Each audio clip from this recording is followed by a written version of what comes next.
Thank you. Thank you, Brett. Is this basically saying that an order is the same thing or carries the same weight as an ordinance?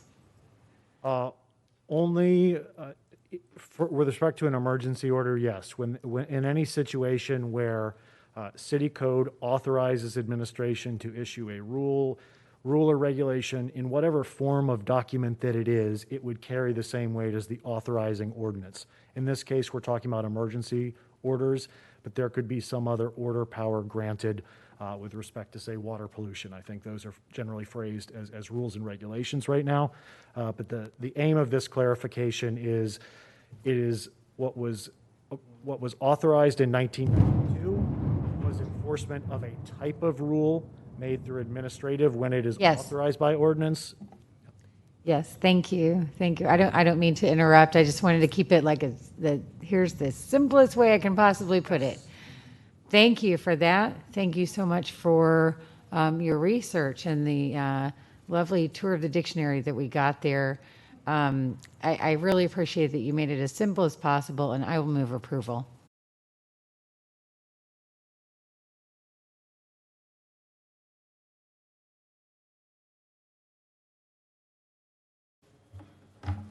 Good evening. Thanks again. I just see how everything has come about, how there was no notice given with the 3-8 amendments, and without being a lawyer and understanding the nuances, it just seems like this has potential to be weaponized, these proposed amendments to be weaponized and infused with the COVID restriction mandates, and that's concerning. And just the past intention suggests that this proposed clarification could cause more damage to businesses, to where the only injured parties are going to be the businesses, not people from COVID.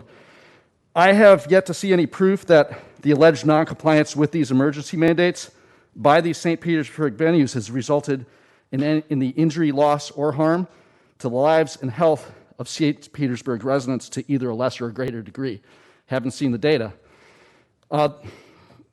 So with the potential for the attorney's office to use these proposed clarifications in court, please consider in your votes that the Florida Constitution, Article 1, Section 21 is applicable. The courts shall be open to every person for the redress of any injury. What injuries have we seen? Have we seen a correlation with COVID restriction noncompliance? Has there been cases, hospitalizations, and deaths been traced to these non-compliant venues through these tickets that's been written? Who has the data? So the quarter 3 2020 hospital data, which was that quarter 3 was that nasty June through July peak of COVID hospitalizations, it's recently been released. And it's likely to show that routine capabilities were not overwhelmed by patients, since we are talking about emergency orders, right?